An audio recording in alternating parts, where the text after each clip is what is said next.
واللعنة على أعدائهم أجمعين. يا رب الحسين بحق الحسين اشف صدر الحسين بظهور الحجة. أما بعد، قال مولانا الحسين عليه السلام في شأن أصحابي: ما رأيت أصحابا أبر وأوفى من أصحابي. صدق مولانا الحسين عليه السلام. صلوات.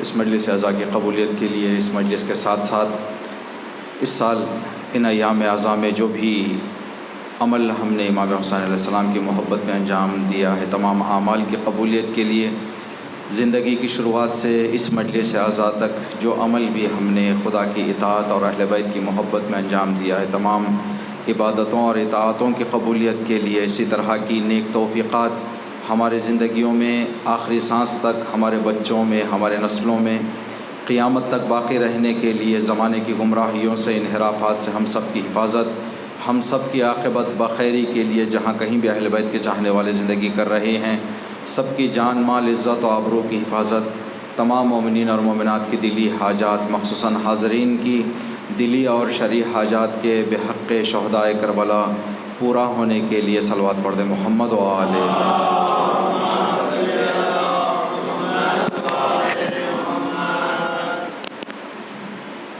دنیا کی تمام مشکلات کا حل امام کا ظہور ہے، امام کی سلامتی اور امام کے جلد ظہور کے لیے صلوات پڑھ دیں محمد و آلہ.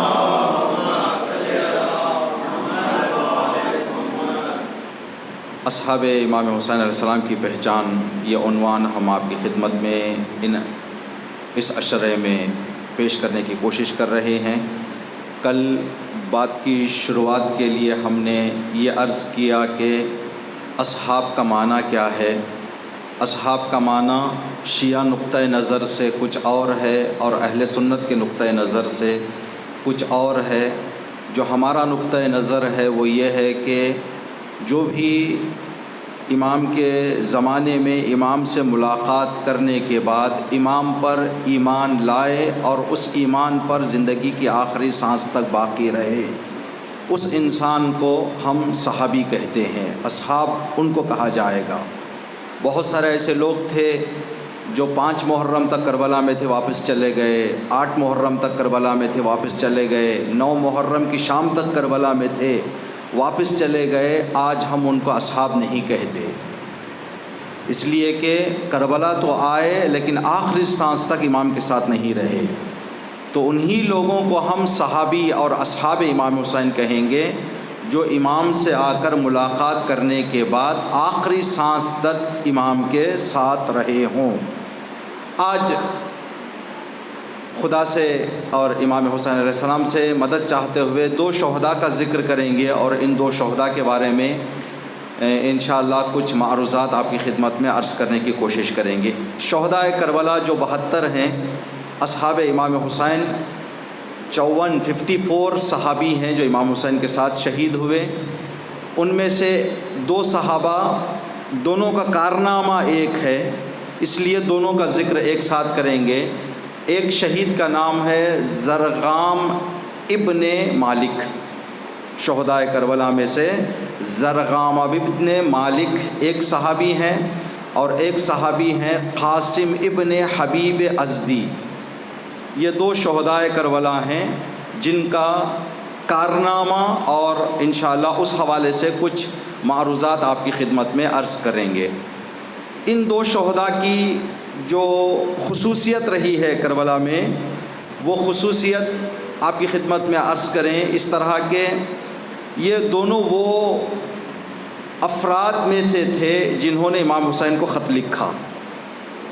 جہاں پر کوفے کی اکثریت نے خط لکھ کر دغا کر دی، خط لکھ کر مکر گئے، خط لکھ کر بے وفائی کر دی، وہاں پر یہ 2 بزرگواروں نے وفاداری سے کام لیا.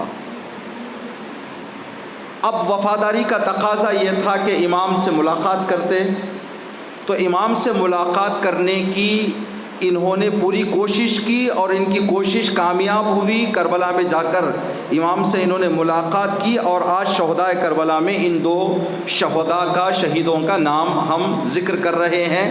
جب ہم سلام کرتے ہیں زیارت وارثہ میں، السلام علیکم یا اولیاء اللہ و احباء، اس سلام میں ان 2 شہداء کو بھی ہم شامل کرتے ہیں. جب زیارت ناہیہ میں امام ایک شہید کربلا کا نام لے کر سلام کیا ہے امام زمانہ نے، اس زیارت میں ان 2 شہداء کا بھی نام لیا ہے. السلام علیکہ یا زرغام ابنۃ مالک، السلام علیکہ یا قاسم ابن حبیب ازدی.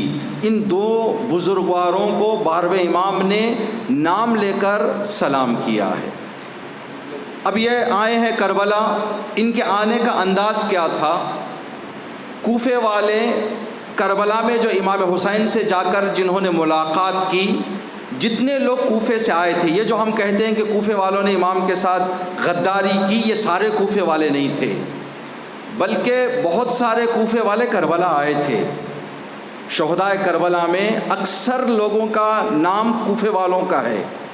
جو اصحاب امام حسین میں سے ہیں بہت سارے کوفے والے ہیں، لیکن یہ ایک دنیا کا قانون ہے کہ جب کسی جگہ پر اکثر لوگ کچھ غلط کام کرتے ہیں تو اس اکثر کے غلط کاموں سے وہ شہر مشہور ہو جاتا ہے. اس لیے کہ ہزاروں کی تعداد میں لوگوں نے بے وفائی کی، کچھ لوگوں نے وفاداری کی، تو پہچان ان اکثریت سے کوفے کی ہو گئی، ورنہ کربلا کوفے سے بہت سارے لوگ آئے تھے. کربلا آنے والے جو کوفے والے ہیں، ان کے آنے کی ہم اگر تقسیم بندی کریں تو 3 حصوں میں تقسیم کر سکتے ہیں. جو کوفے سے امام حسین سے جا کر ملاقات جنہوں نے کی ہے، ان کو ہم 3 حصوں میں تقسیم کر سکتے ہیں. ایک وہ لوگ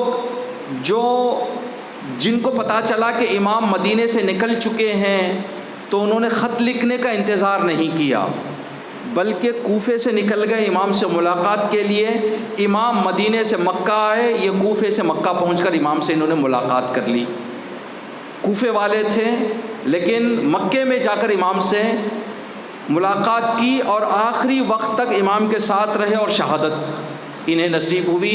جن شہداء میں سے اس طریقے سے امام تک پہنچنے والے شہداء میں سے ایک شہید کا نام ہے جناب حجاج بن مسروق، جو امام حسین کے مؤذن رہے، جن کو امام حسین علیہ السلام نے اذان دینے کی ذمہ داری دی تھی اور کہا تھا کہ حجاج جہاں جہاں پر بھی اذان نماز کا وقت آئے آپ کی ذمہ داری ہے کہ اذان کہیں.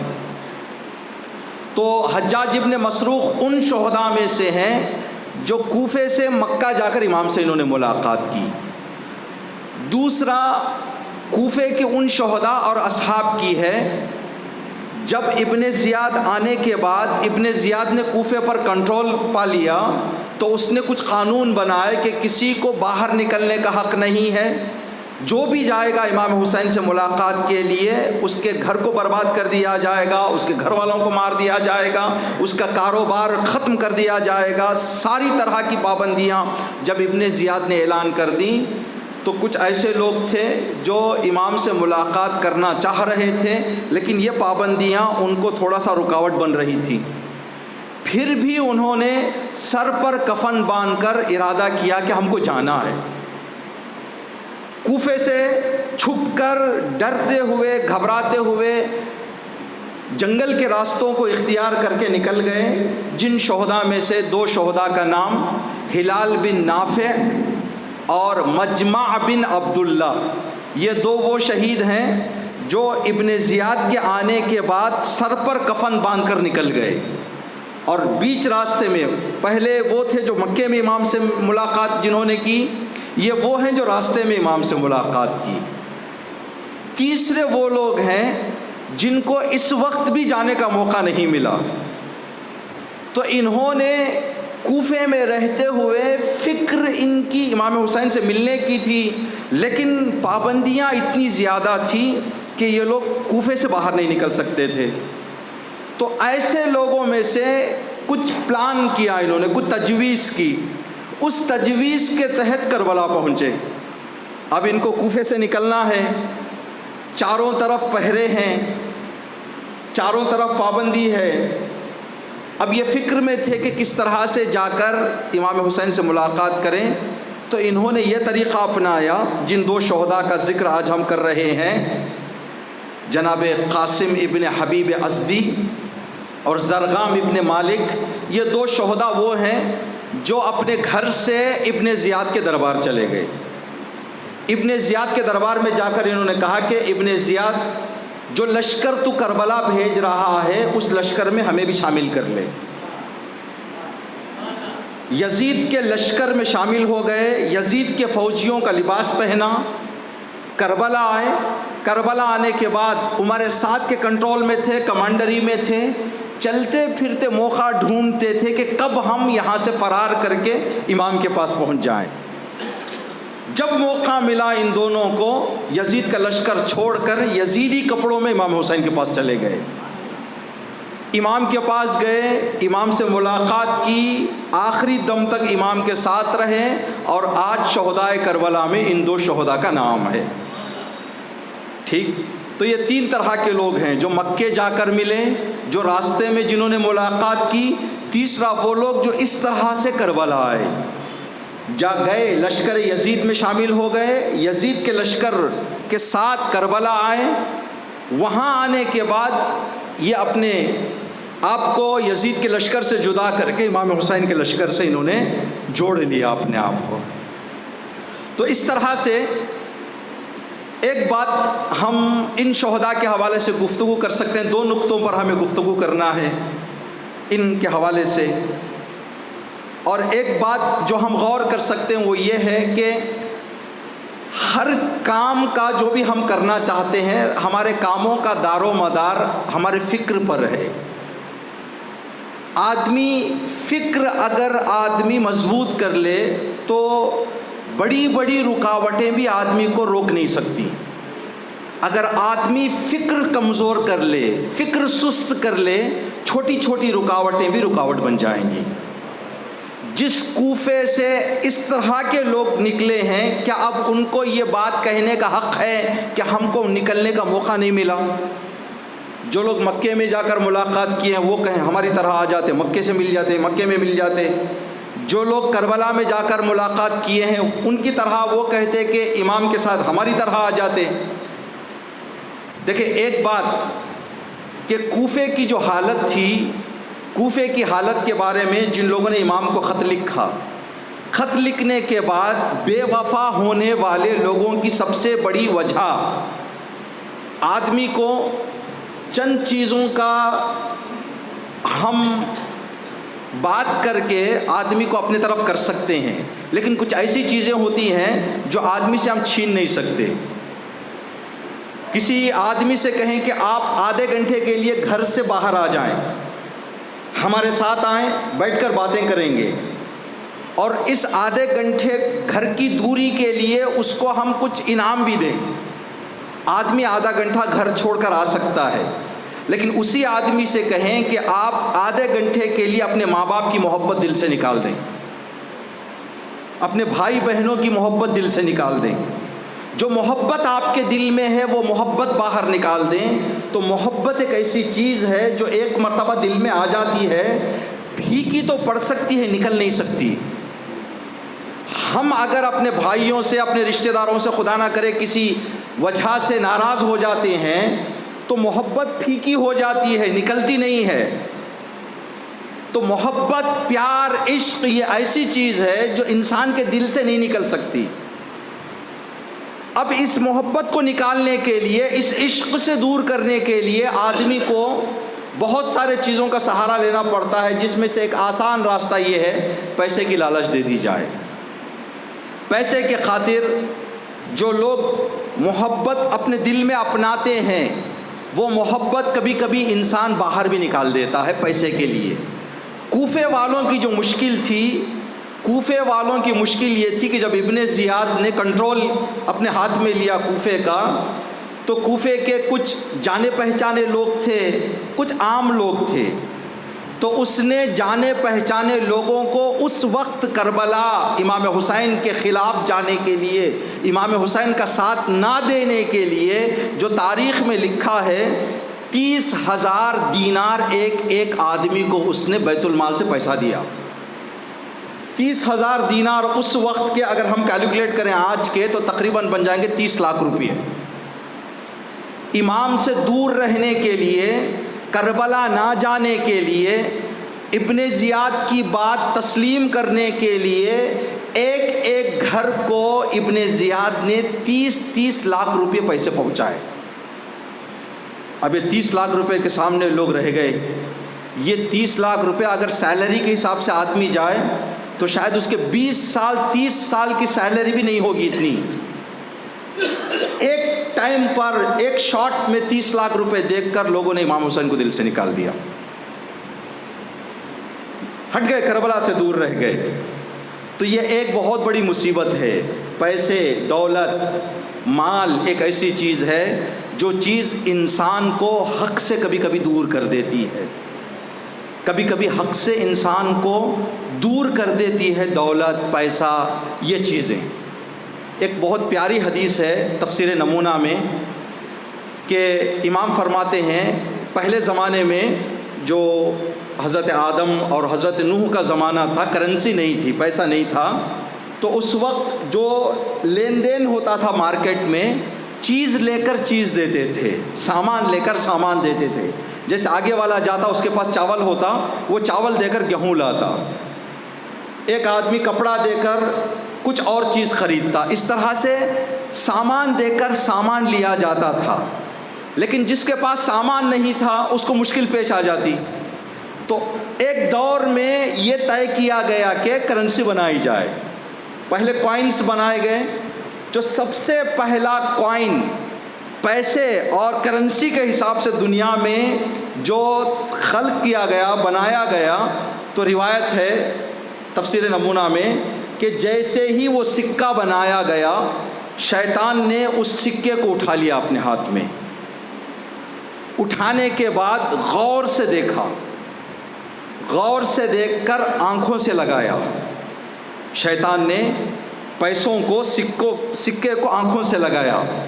آنکھوں سے لگانے کے بعد دل سے لگایا، سینے سے لگایا. سینے سے لگانے کے بعد جب آدمی کو کوئی بڑی خوشی ملتی ہے تو جس طرح سے اچھل جاتا آدمی، شیطان ہوا میں اچھل گیا. اچھلنے کے بعد پھر دوبارہ سکے کو دیکھ کر اس نے کہا، اے میرے آنکھوں کا نور، اے میرے دل کا چین، میرے آنکھوں کی ٹھنڈک اور میرے دل کا سکون، اب تمہارے ہوتے ہوئے مجھے زیادہ لوگوں کو بہکانے کے لیے محنت کرنے کی ضرورت نہیں ہوگی. تمہارے ہاتھ، تم کو لے کر میں لوگوں کو جہاں جہاں لے جانا ہے، جو جو کام کرنا ہے، جیسے بہکانا ہے ویسے میں بہکا سکتا ہوں. یہ پیسہ ہے جس کی وجہ سے دنیا میں کیا کیا کام کر دیے گئے. کل ہم نے ایک مثال دی تھی آپ کی خدمت میں زبیر کی. زبیر رسول اللہ کا صحابی. زبیر وہ ہے جس نے فاطمہ زہرا کے جنازے کو کاندھا دیا. زبیر وہ ہے جس نے پہلے خلیفہ کی بیعت نہیں کی یہ کہہ کر کہ رسول کے خلاف تم کام کر رہے ہو. دوسرے خلیفہ کی بیعت نہیں کی یہ کہہ کر کہ تمہاری خلافت غیر قانونی ہے. دو خلیفہ کی خلافت کو نہ مان کر بیعت نہ کرنے والا زبیر جب تیسرے خلیفے کی خلافت آئی، سب سے پہلا اماؤنٹ جو اس کے گھر کو پہنچا، اس کے گھر کو 1 کروڑ روپیہ. کہا کہ فی الحال تھوڑا سا قریب آ جاؤ، یہ سیمپل ہے، اس کے بعد جو ہم دیں گے اس کی کوئی حد نہیں. آپ تاریخ میں جا کر دیکھیں، تیسرے خلیفے کی رشوت زبیر کے لیے. اب جہاں پر دوسرے لوگوں کو بیت المال سے 3,000 روپے ماہانہ ملتے تھے، زبیر کو 3 لاکھ روپے فکس کیا گیا. کہ عام لوگوں کو 3,000 روپے، زبیر کو 3 لاکھ روپے پر منتھ. اب 3 لاکھ روپے اس زمانے کے خرچے کے حساب سے ایک آدمی اگر اچھی سی اچھی زندگی بھی کرے تو 300 روپے بچتے. اب 3 لاکھ روپے میں سے 300 روپے نکال دے، کہاں خرچ کرے گا آدمی؟ جو زبیر رسول خدا کے زمانے میں کرائے کے مکان میں رہتا تھا، خلیفہ سوم کے زمانے میں جو اس کو پیسہ ملا، جب اس دنیا سے گیا 7 کنٹریز میں 7 پیلس تھے اس کے. اس زمانے میں ایک اونٹ کا گھر میں رہنا آج کے زمانے میں ایک کار کے گھر میں رہنے کے برابر ہے۔ زبیر کا جب انتقال ہوا 1000 اونٹ اس کے گھر کے سامنے کھڑے ہوئے تھے۔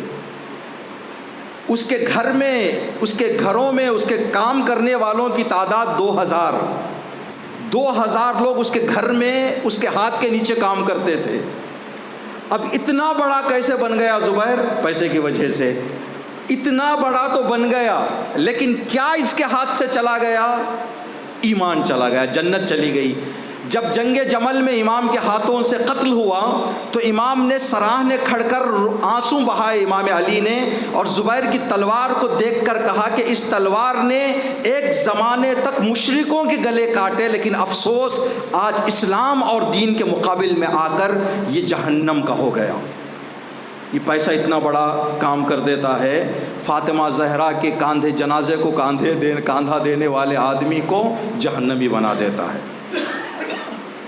تو کوفے والوں نے جہاں پیسے کی وجہ سے امام حسین کے ساتھ بے وفائی کی، زرغام اور جناب قاسم وہ دیندار اور با وفا شہداء میں سے تھے جنہوں نے پیسے کے لیے اپنا دین نہیں بیچا، پیسے کے لیے اپنا ایمان نہیں بیچا، پیسے کے لیے اپنا عقیدہ نہیں بیچا۔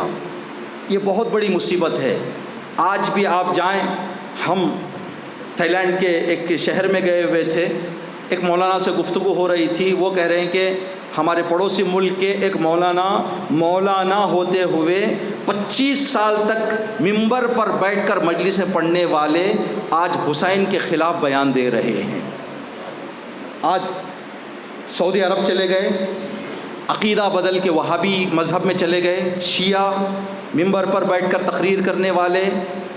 جب یہ بات تھائی لینڈ کے مولانا کو بتائی گئی تو 10 منٹ وہ سر پکڑ کر بیٹھ گئے کہ مجھے یقین نہیں ہوتا، اس لیے کہ جب ایران میں میں اور وہ پڑھتے تھے، ایک کمرے میں میرا اور ان کا رہنا تھا، ہاسٹل کے ایک کمرے میں میں اور وہ رہتے تھے۔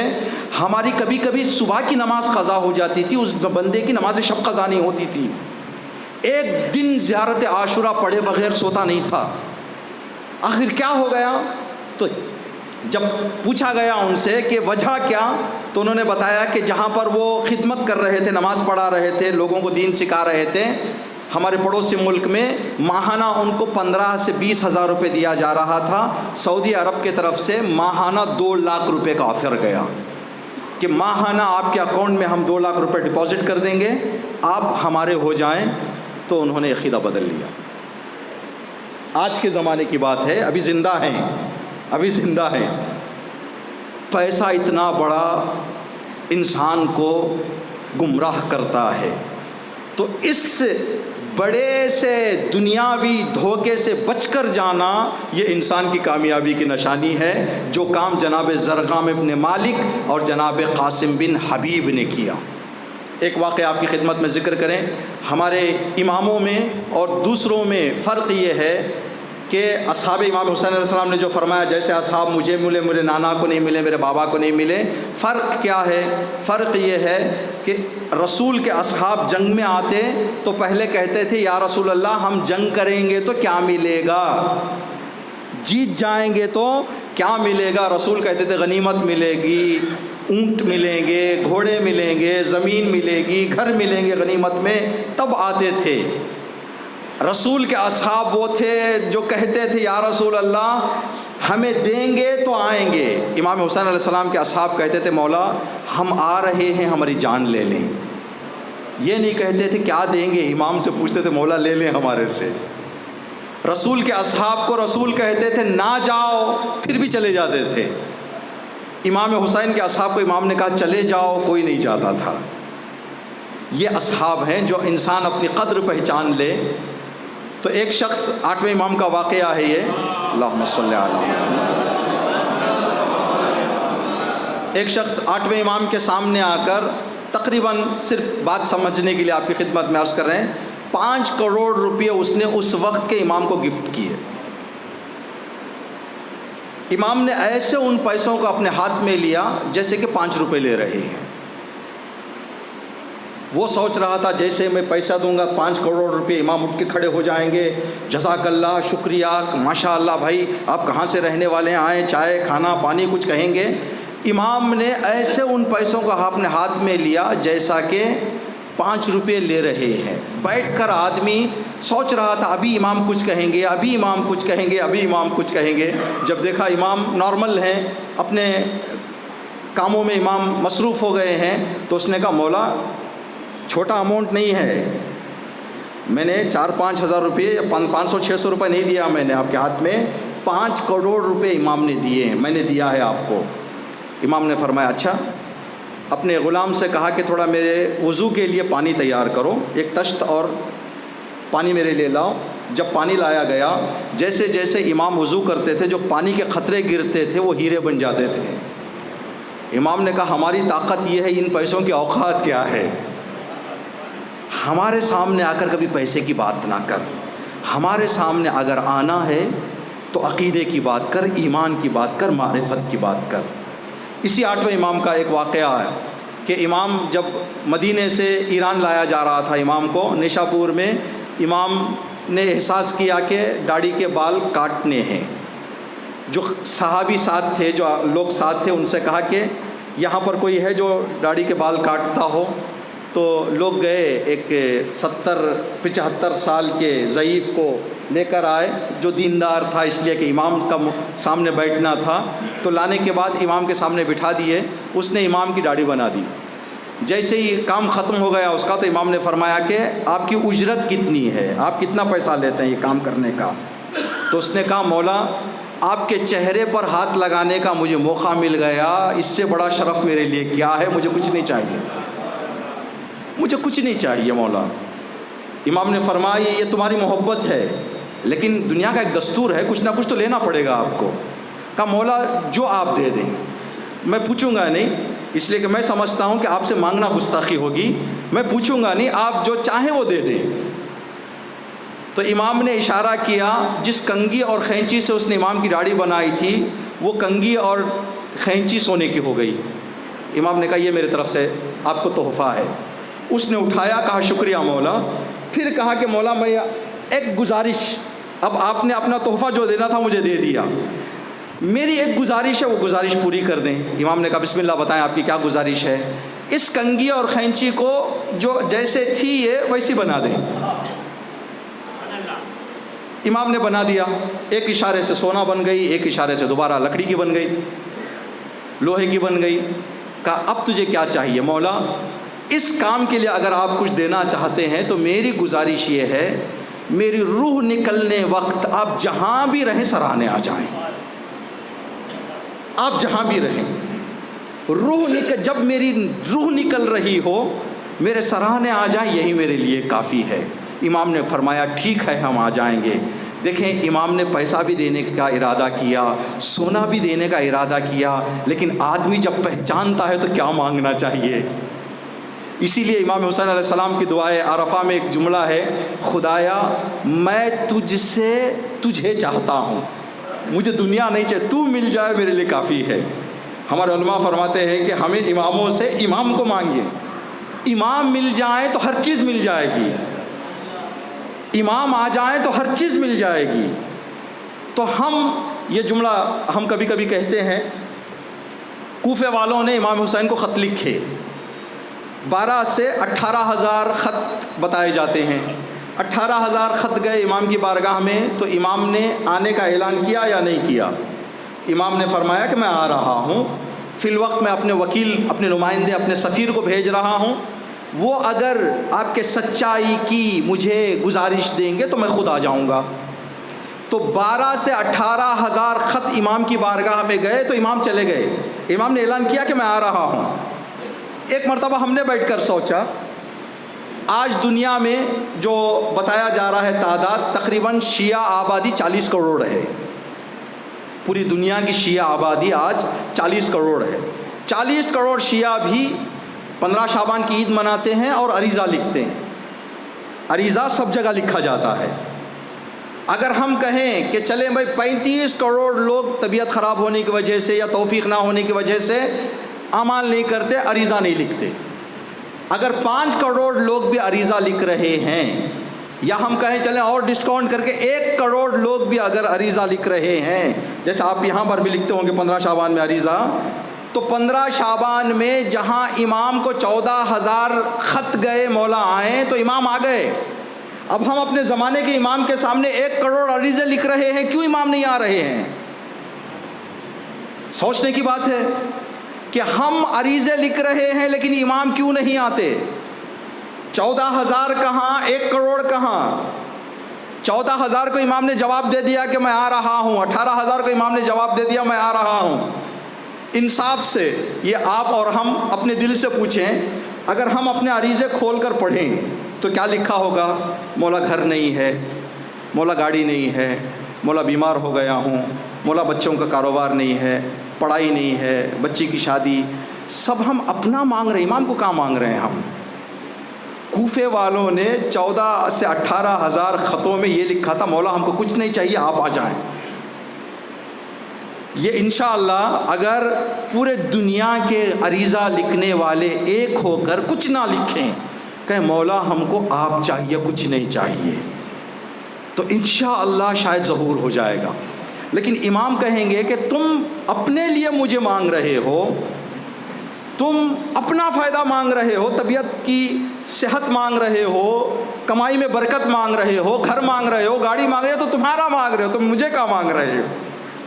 تو 18,000 خط امام کی بارگاہ میں آ جائیں گے. تو دیکھیں جو کربلا آئے ہیں وہ ہمارے زمانے کی طرح بہت سارے رکاوٹوں سے نجات پا کر لڑ کر گئے ہیں. پیسوں کی لالچ اور پیسوں کا آفر کوئی معمولی آفر نہیں ہے. بڑے بڑے لوگ، بڑے بڑے عقیدہ رکھنے والے، بڑے بڑے ایمان رکھنے والے لوگ پیسے کے سامنے ان کی ساری عقیدت، ایمان، سارا کچھ پانی میں بہہ جاتا ہے.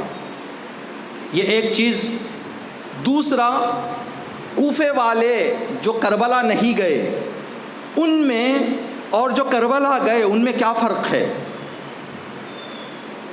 جس کوفے سے گئے ہیں لوگ، اگر ایک بھی نہ جاتا تو ہم کہتے کہ بھائی مشکلات اتنی زیادہ تھی کہ کوئی نہیں جا سکا.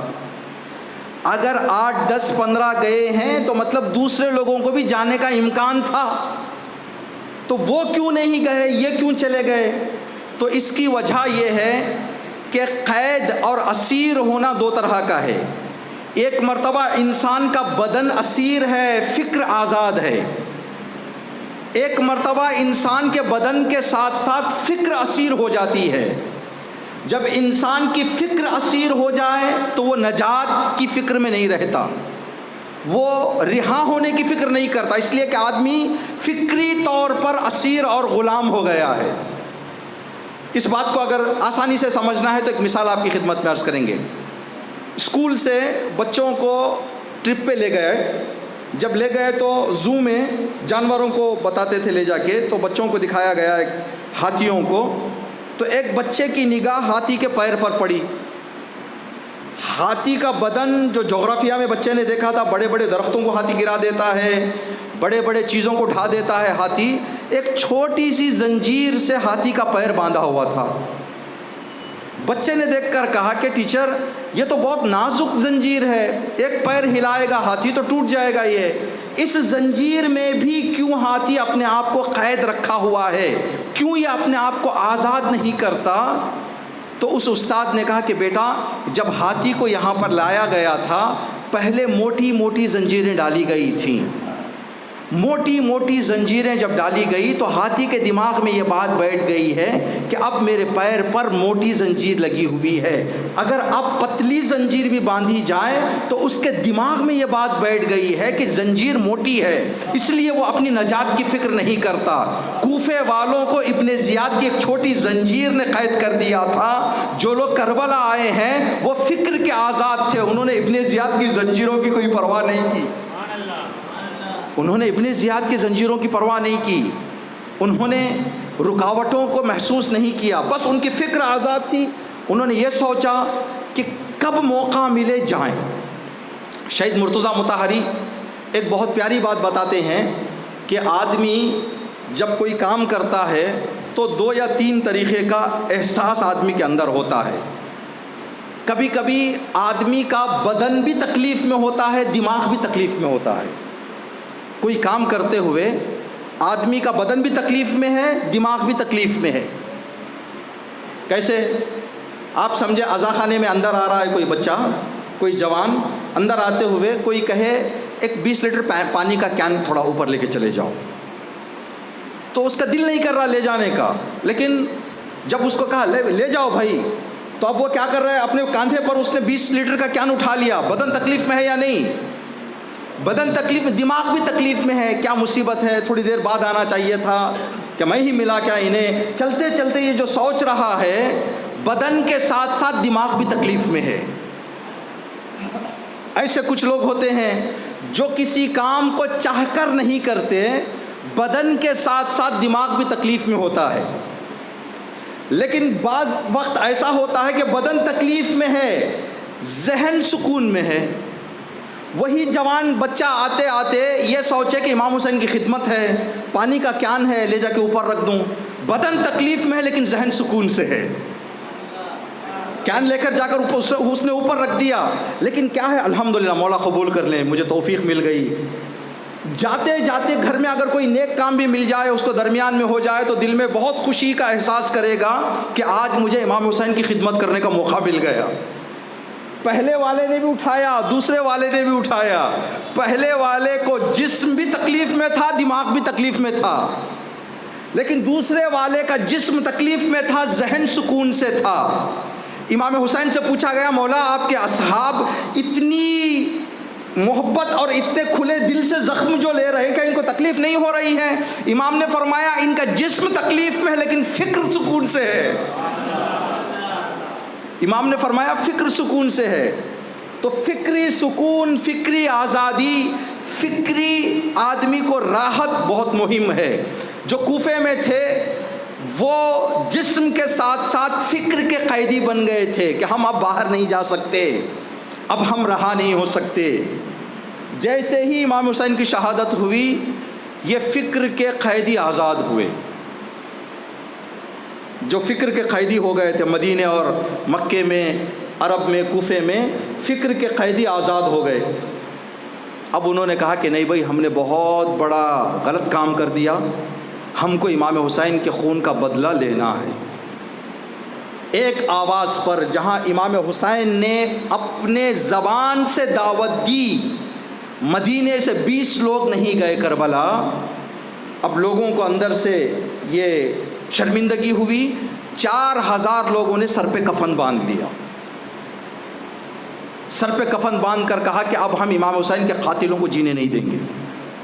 کربلا میں جا کر شہادت پیش کرنے کا موقع تو ہم کو نہیں ملا، لیکن امام کے قاتلوں کا بدلہ ضرور لیں.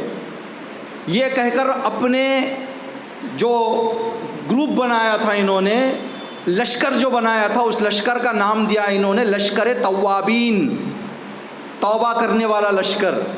جنہوں نے غلطی کی امام کا ساتھ نہ دے کر، اب توبہ کر لی ہے، امام کا ساتھ دینے کے لیے تیار ہو گئے. 4000 لوگ مدینے کے سر پہ کفن باندھ کر باہر نکل گئے کہ ہم یزید اور یزیدیت کو بیٹھنے نہیں دیں گے.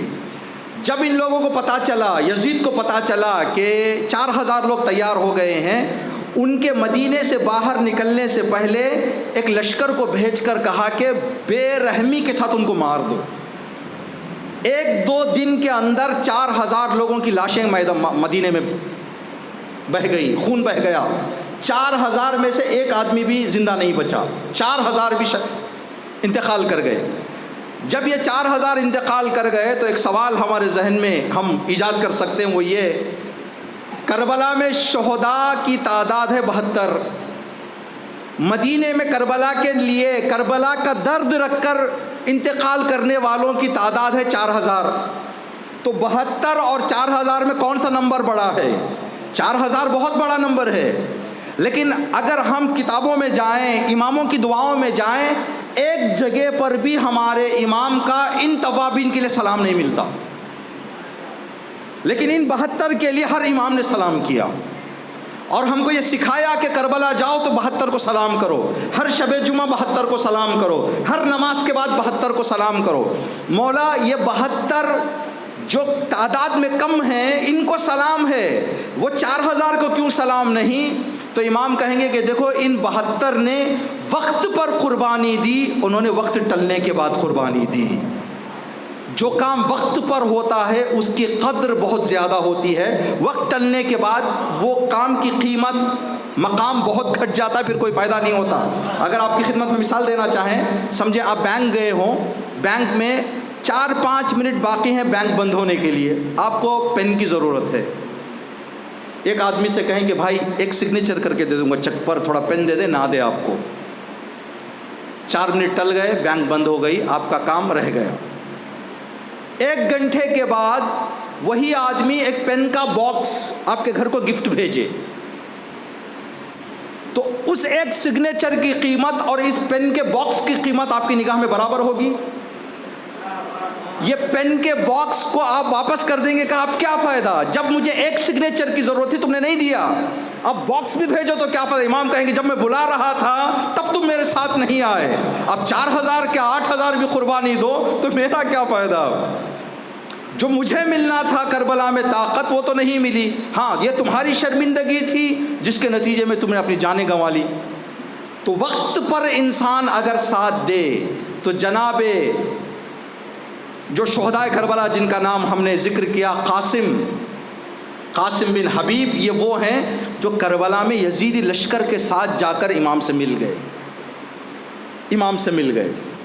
اگر آدمی ارادہ کرے تو ایسے بھی جا سکتا ہے، اگر ارادہ نہ کرے تو پھر آدمی جیسا چاہے کوشش کرے نہیں جا سکتا، اس لیے کہ ارادہ نہیں ہے۔ تو ان 2 شہداء کا ہمیں یہ درس ملتا ہے کہ ارادے کو مضبوط رکھو، راستے خدا دکھائے گا۔ تم ارادہ مضبوط رکھو، راستے خدا دکھائے گا، امام تمہیں راستہ دکھائیں گے۔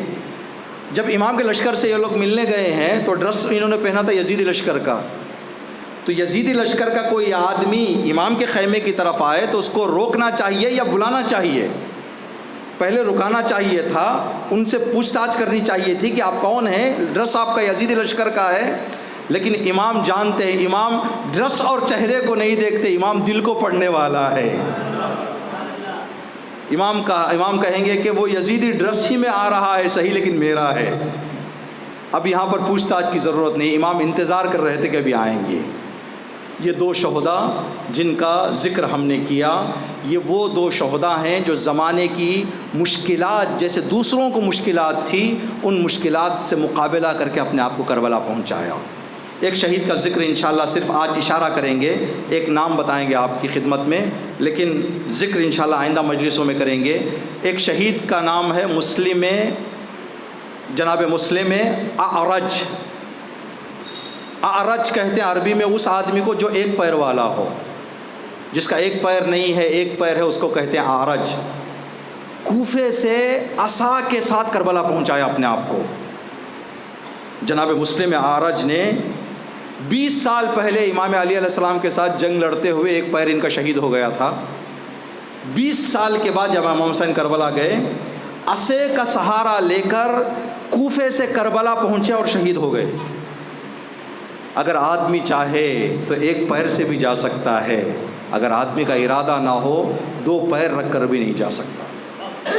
اگر آدمی چاہے بڑھاپے میں بھی جا سکتا ہے، اگر آدمی نہ چاہے جوانی میں بھی نہیں جا سکتا۔ مشکلات بہت آئیں گے، اسی لیے کہا جاتا ہے کہ آج کے زمانے میں ایک ایران کے مولانا ہیں آغا کاشانی، وہ کہتے ہیں کہ اس زمانے میں 30-30 لاکھ روپے ابن زیاد نے بھیجے تو سب نے حسین کا ساتھ چھوڑ دیا۔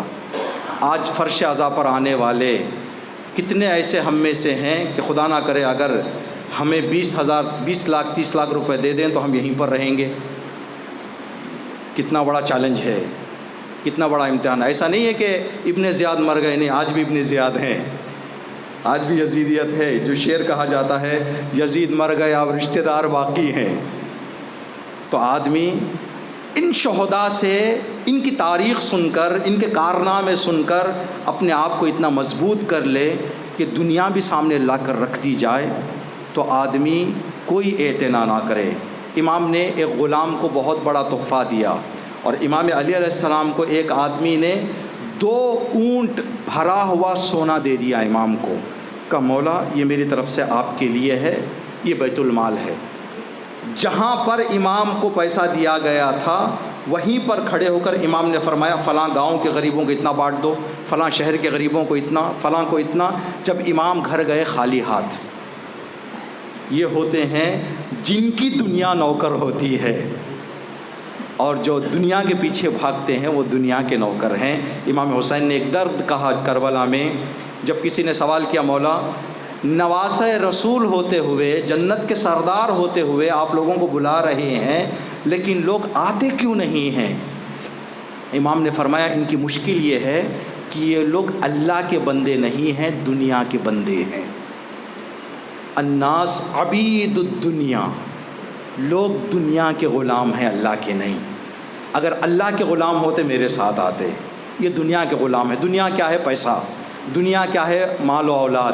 دنیا کیا ہے؟ منصب۔ عمر سعد ایک ایسا آدمی ہے جو اس زمانے کا جناب علم کے حساب سے حبیب ابن مظاہر کے برابر کا علم رکھنے والا، لیکن حبیب ابن مظاہر اور عمر سعد میں آج فرق کیا؟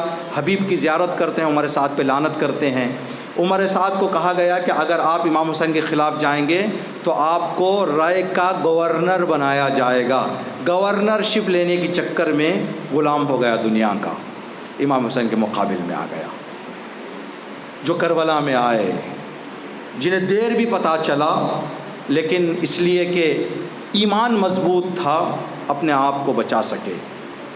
کربلا کے شہداء میں سے ایک شہید جو کربلا کے بعد ہوئے ہیں، جب یہ قافلہ اہل بیت کا شام پہنچا، شام کے قریب جب پہنچا، دربار شام میں ابن یزید کے دربار میں جیسے ہی یہ قافلہ اندر پہنچا تو ایک بوڑھے نے کھڑے ہو کر کہا کہ اللہ کا شکر ہے جس نے آپ کے مردوں کو قتل کیا، آپ کے عورتوں کو اسیر کیا۔ امام سجاد کے سامنے یہ جملہ کہا گیا، امام نے کھلے دل سے اس جملے کو سنا۔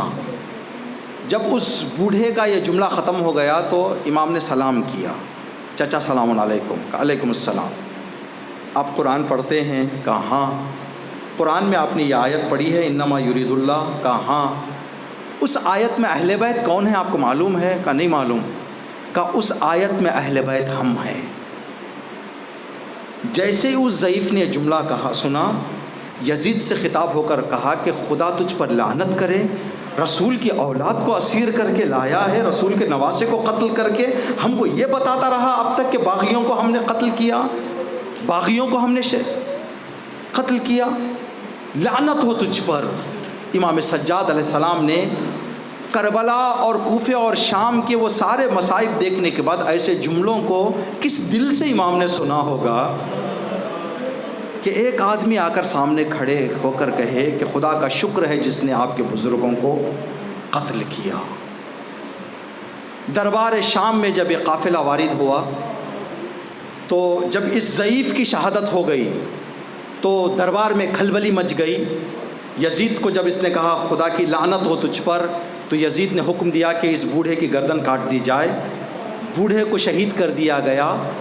ایک محشر، ایک آواز بلند ہو گئی کہ یہ ہنگامہ مچ گیا، ایک ضعیف نے اہل بیت کا نام لیا تو اس کو قتل کر دیا گیا۔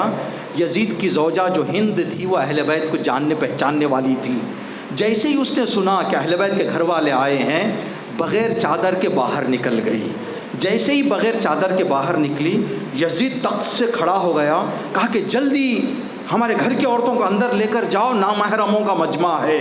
تو زوجہ یزید کی زوجہ ہند نے کہا یزید تجھے شرم نہیں آتی؟ ہم کنیزوں کے پردے کا خیال تو کر رہا ہے، فاطمہ کی بیٹیاں سامنے کھڑی ہوئی ہیں، رسول کی نواسیاں سامنے کھڑی ہوئی ہیں، ان کے پردے کا تجھے خیال نہیں؟ کنیزوں کو بلا کر پردے کے پیچھے رکھا گیا۔ جیسے ہی جناب زینب کبریٰ نے دربار میں قدم رکھا، ایک سوال یزید سے مخاطب ہو کر کہا یزید اگر اس وقت میرے نانا آ جائیں دربار میں تو جو منظر ہے اس منظر کو دیکھ کر میرا نانا خوش ہوگا یا میرے نانا آنسو بہائیں گے؟ یزید کا یہ انصاف ہے، تیرے گھر کی عورتیں پردے میں بیٹھی رہیں، ہم فاطمہ کی بیٹیاں رسول کی نواسیوں کو تو نے اس حالت میں لا کر کھڑا کر دیا۔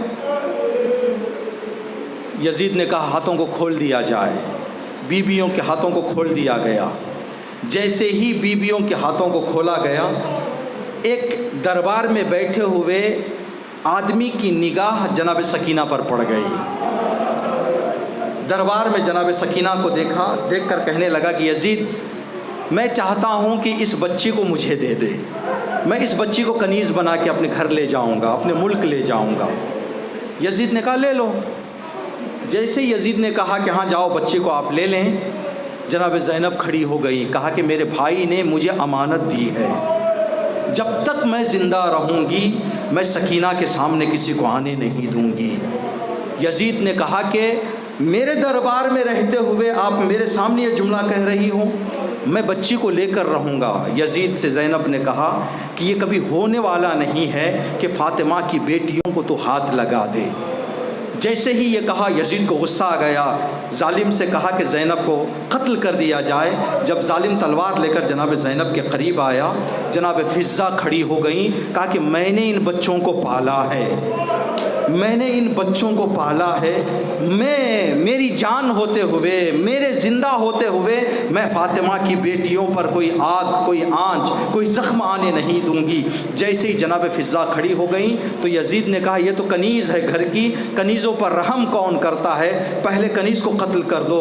جیسے ہی جناب فضہ کے سامنے ظالم تلوار لے کر آگے آیا، جناب فضہ نے ایک نگاہ دربار میں بیٹھے ہوئے لوگوں پر ڈالی، دیکھا کہ افریقہ سے کچھ لوگ آئے ہوئے ہیں جو اس جشن میں شرکت کرنے کے لیے بیٹھے ہیں۔ جناب فضہ نے ان افریقہ کے لوگوں کو دیکھ کر کہا کہ تمہاری غیرت کہاں مر گئی، تمہیں کیا حیا نہیں ہے، تمہارے ملک کی عورت پر ظلم ڈھایا جا رہا ہے، تم مرد ہوتے ہوئے بیٹھ کر دیکھ رہے ہو، تمہاری غیرت نہیں ہے۔ جیسے ہی جناب فضہ نے یہ جملہ کہا، سوئی ہوئی غیرت جاگ گئی۔ دربار میں بیٹھے ہوئے افریقہ کے لوگوں نے تلوار اٹھا لی، کہا کہ یزید اگر ہمارے ملک کی عورت پر ایک ہاتھ بھی اٹھ گیا، یہاں پر ہم خون کی ندیاں بہا دیں گے۔ ہم جا کر اپنے ملک میں کیا جواب دیں کہ تمہارے ملک کی عورت پر گستاخی ہوتی رہی، تم دیکھتے رہے، تم بے شرم ہو، تمہاری غیرتیں نہیں ہیں۔ جیسے ہی یہ جملہ کہا، یزید نے اشارہ کیا کہ فی الحال پیچھے ہٹ جاؤ، کوئی کام نہ کرو۔ جب یزید کا ظالم پیچھے ہٹا، زینب کبریٰ کہتی ہیں کہ نجف کا رخ کر کے کہنے لگی بابا کنیزوں پر رحم کرنے والے ہو،